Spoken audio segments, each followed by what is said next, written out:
ese mu by'ukuri ukora akahe kazi? nkora akazi k'ubukorodoni. Ni iki wasaba uhuye na perezida w'u Rwanda Paul Kagame? Ni iki wamusaba? Muye nawe namusaba imashini idoda, nkajya nkora inkweto zisanzwe, nkagurisha inkweto zifunze, nkatera imbere. Bayi waba uzi ko ari icyongereza? Bayi numva atari icyongereza. Wumva ari iki?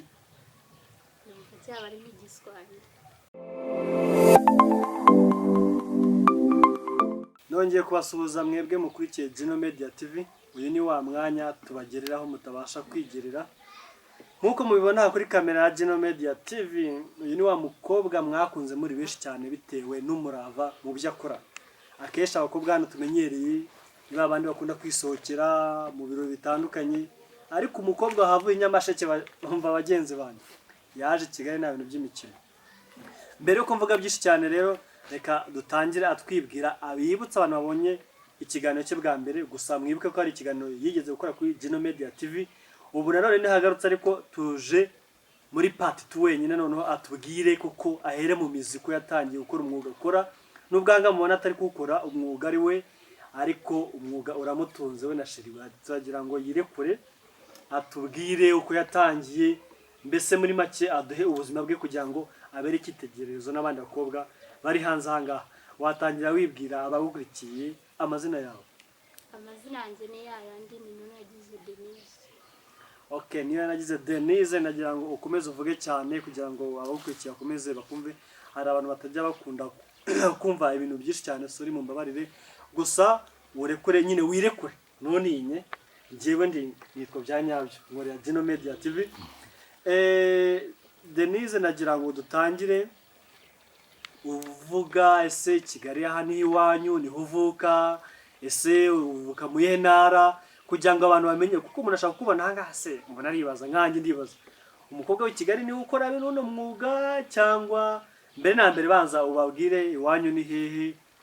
Ufite umugabo, hari abatanye kubona inzobe, nanjye wa mugabo aranga gato nimba hari koko nkuko babivuga, namuca inyuma, cyangwa bari kutureba hano kuri Gino Media TV ugasanga umuntu tanye kwisora nimero muri commentaire, naho mba mbibona aho ngati wamaye za nimero za Denise, ugasanga ibintu siwane nkuko bakunda kwivuga. Gusa rero watangira wivuga aho uturuka mu ntara, niba ufite n'umugabo cyangwa uri single sat uri kuri isoko, abantu bakaza ari benshi. Aho mvuka Twagiranye mu ntara y'Iburengerazuba, mu karere ka Nyamasheke, umurenge wa Macuba, akagari ka Rugari, mvuye mu mudugudu wa Munini. Okay, ikindi ufite umugabo? Mfite umufiyanse. Ni muri asezerano? Oya. Harya shavuze kwitwa Denise? Yitwa Denise. Denise, ndagira ngo rero wavuye Iburengerazuba muri Nyamasheke. Okay, ndagira ngo dutangire, ese mu by'ukuri ukora akahe kazi? Nkora akazi k'ubukorodoni. Akeshi hari ibintu abantu badakunda kumva neza. Umukobwa w'i Kigali ninjya kudoda inkweto baranseka abasore, cyane cyane nkawe nureba inzobe yawe, ugasanga umukobwa nkawe ntiyakora ako kazi. Ugasanga benshi batangiye kwijya mu bintu by'uburaya, ugasanga umwana w'imyaka 25 kumanura rwose ajya mu bajyamana n'abagabo, arasohoka aranywa inzoga. Wowe niki cyafashe cyaguteye utinyuka? Cyangwa mbere yuko tugeraho ngaho, watangiye umwuga w'ubudozi w'inkweto ryari? Umwuga w'ubudozi nta gihe kirenze mu mazemo. Natangiye umwuga w'ubudozi muri 2019. Nta kibazo, wakomeza. Ubwo natangiraga umwuga w'ubudozi, nari nabanje kugerageza indi myuga yose, mbona biranze. Byanze rero mpitamo gukora umwuga w'ubukorodoni. Yanje ubwo nafataga bamuga amafaranga nkajya kwiga gukora ibintu bijyanye n'ibikomoka ku mpu. Nize amezi agera ku mezi 8. Maze kubyiga narazamutse, mbona gukorera mu cyaro bitavamo kubera amafaranga bari hasi cyane mu cyaro ugereranyije n'i Kigali.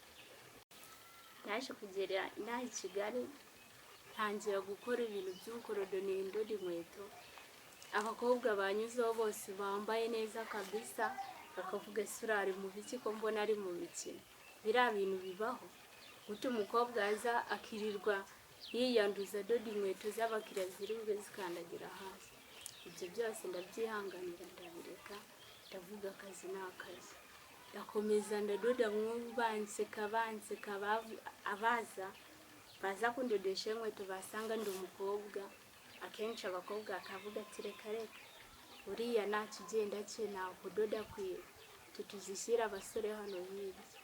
Nkabura akazi rimwe nkakora nkacyura senkise, ikindi gihe nkayabura hejuru ngo ndi umukobwa bansuzugura.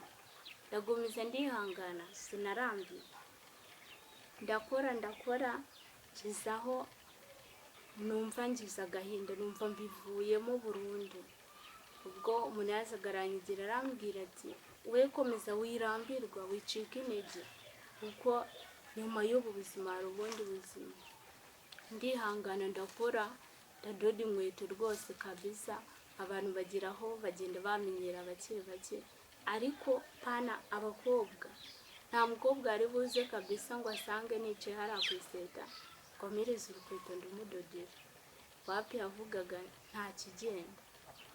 Ndihangana ndakomeza ndakora kugeza aho ngeze ku rwego rushimishije, nanjye numva nakigurira amata kabisa nawe nyakeneye. Kuko akazi kose nyine uticaye ngo ugume hamwe ntabwo wakora, nta n'icyo wazageraho kabisa. Umuntu agomba gukura amaboko mu mufuka agakora. Uragira ngo ubu ngubu usigaye wigurira amata. Ubu ndakeka n'izitiya imyenda yose ubikura mu nkweto udoda koko? Kabisa cyane rwose biroroshye. Ubu kugenda hari nkamanura ipantaro nziza cyangwa ikanzu nziza rwose wikure mu mafaranga yawe cyane rwose, amafaranga nakoreye. Nanjye ndavuga ati Denise ningende ndi umugabo kabisa, kuko ntago nagenda nkatega amaboko ku muntu.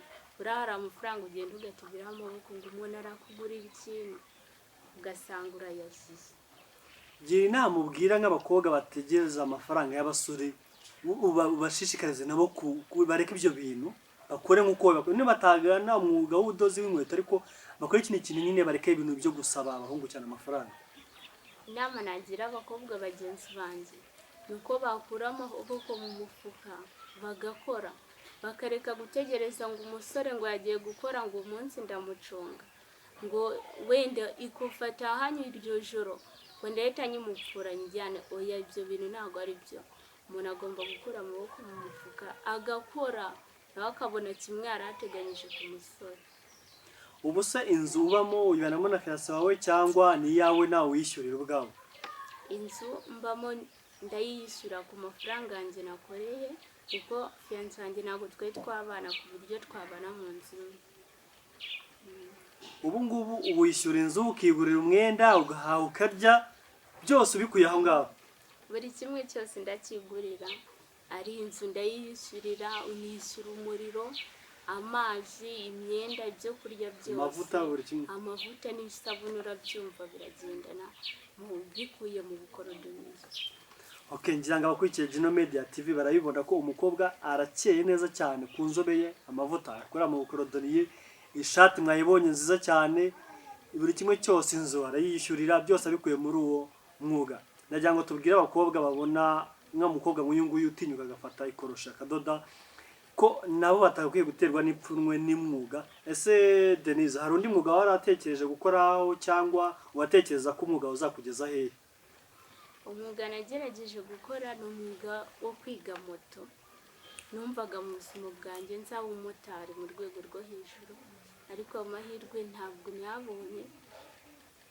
Nyabuze mpitamo kujya kwiga umwuga w'ubukorodoniye. Ntekereza ko nawo wangiza ku rundi rwego rushimishije, ejo niyo moto nkayitwara nta kibazo. Okay, Denise murumva ko afite ejo heza cyane, atekereza ngo uyu mwuga w'ubudozi ejo tuzahura ntwaye moto yanjye. Koko nibyo, kuko wowe nawe ntucike intege, komeza ukore cyane rwose. Moto ejo bundi tuzaduhari ifite tugutege. Byanadushimisha kubona wa muntu wadodaga inkweto asigaye atwara moto, uvuye hari aho wavuye hasi hari naho ugeze, nkuko wavuye Nyamasheke ukaba ugeze i Kigali, wemerewe kugeza isoni zo gukora. Denise se waba warize? Sinagize amahirwe yo kwiga ngo nkomeze, narize maze gukora turokome ndetse aho ngaho mbuze amahirwe yo gukomeza ishuri. Numva ko Denise ntabwo yize ngo asoze, ntabwo bivuze ngo ibi ni iby'abantu bize. Hari umuntu ushobora ati njye nagize segonderi bambonye banseka ndi kudoda inkweto.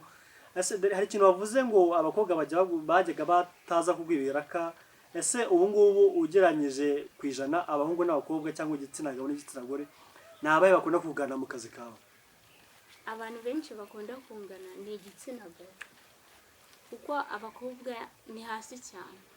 Umugabo wese iyo aje rwose akabona ndimo ndadoda urukweto nta kibazo rwose ahita avuga ati nizasigaye mu rugo kanjye kuzizana, kuko nta kuntu umuntu w'umukobwa yakihangira umwuga nk'uyu. Ni iki wasaba uhuye na perezida w'u Rwanda Paul Kagame? Ni iki wamusaba? Muye nawe namusaba imashini idoda, nkajya nkora inkweto zisanzwe, nkagurisha inkweto zifunze, nkatera imbere. Naho madamu Jeannette Kagame namusaba imu na dinamo.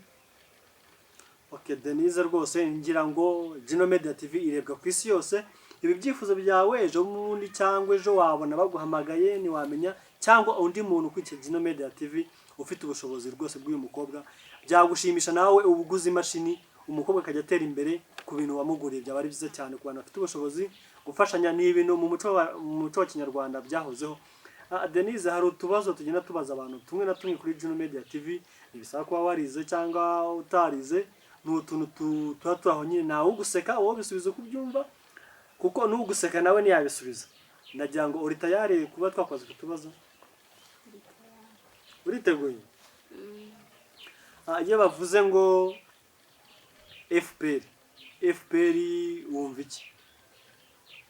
FPR numva ko hazamo nk'abantu b'abasirikare.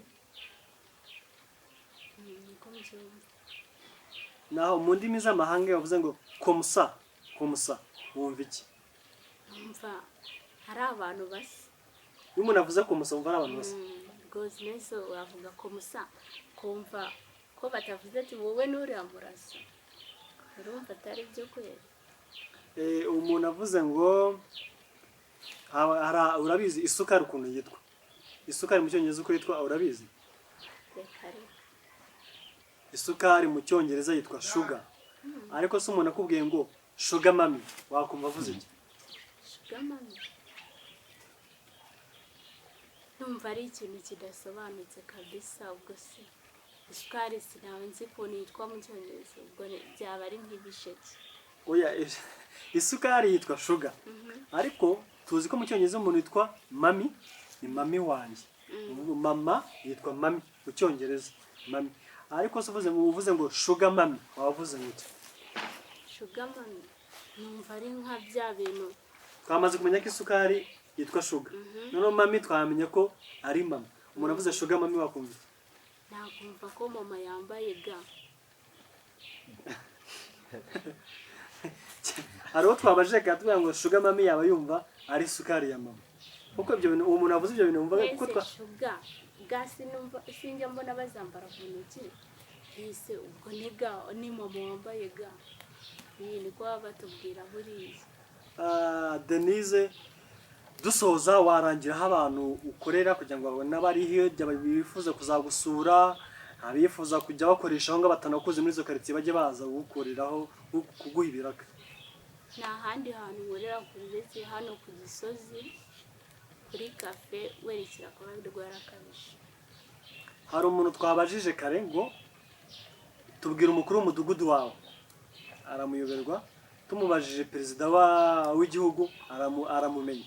Ese ni ukubera iki abantu benshi batamenya abayobozi mu nzego zo hasi bakaba bazi perezida w'igihugu? Ni ukubera iki kandi perezida w'igihugu adakunda kuba ari aho hafi?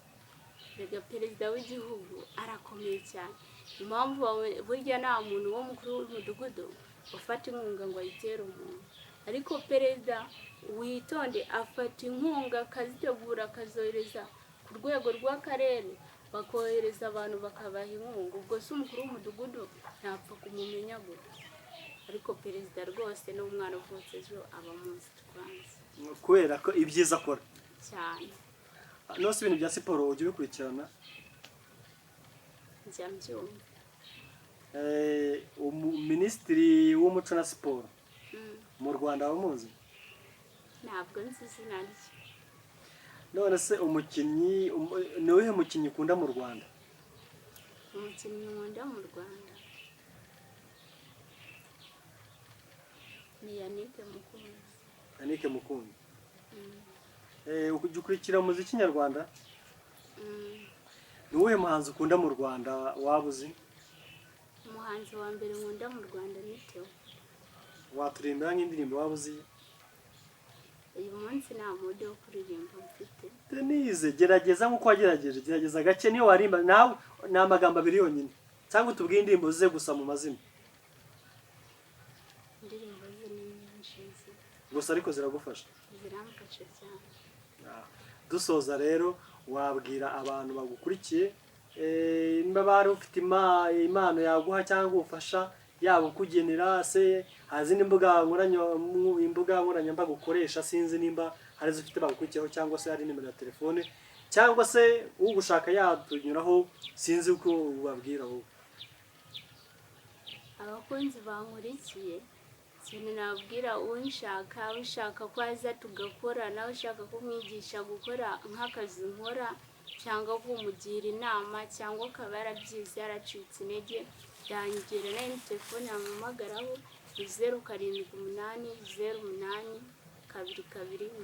07808222. waravuze ko iki kintu dusoza umbabarire bandi kukubaza byinshi kandi babifite akazi kenshi, nk'ubu uyu mwanya wataye ahangaha ni ukugira ngo uganize n'abandi bakobwa batinyuke. umbabarire turimo turasoza. hagize nk'abasore bakwegera cyangwa abakobwa bashaka kubigisha kudoda, wabigisha? nabigisha cyane. shuwa neza wabigisha? cyane rwose nabigisha ndetse neza. ushaka kwiga kudoda waba umusore cyangwa umukobwa, Denise ku Gisozi rwose wahamusanga. wowe ushaka kumugeraho byihuse unyuze kuri Gino Media TV, nimero zacu uzibonaho hasi hariya cyangwa commentaire ukatwandikira n'ako kanya. Denise turagushimiye. gusa nibutsa ko Denise afite fiance ariko ntabwo barasezerana, utabona inzobe ugashaka kutufatiraho. nawe umusore uzaza kwiga kudoda ntabwo uzaba uje gutereta. murakoze cyane. wabwira abakunzi bari bagukurikiye akajambo kamwe? uzi icyongereza? nta nubwo akantu ka SMS gato watanga mu cyongereza? ntabwo rwose. ubushize hari umuhanzi twigeze kubona twize gutumira, turamubwira ngo uzi icyongereza, aravuga ngo ndakizi. tumubwiye ngo tanga SMS mu cyongereza, tanga ubutumwa mu cyongereza, aravuga ngo bye. waba uzi ko ari icyongereza? bye numva atari icyongereza. wumva ari iki? numva cyaba ari nk'igiswahili. basi nawe babwire basezere mu rundi rurimi rutari ikinyarwanda. atari ikinyarwanda.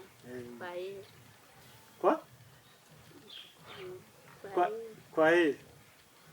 nanjye mbabwira ngo hasta la vista. Denise abasezeye kwa heri, nanjye mbabwiye kwa hasta la vista. murakoze cyane.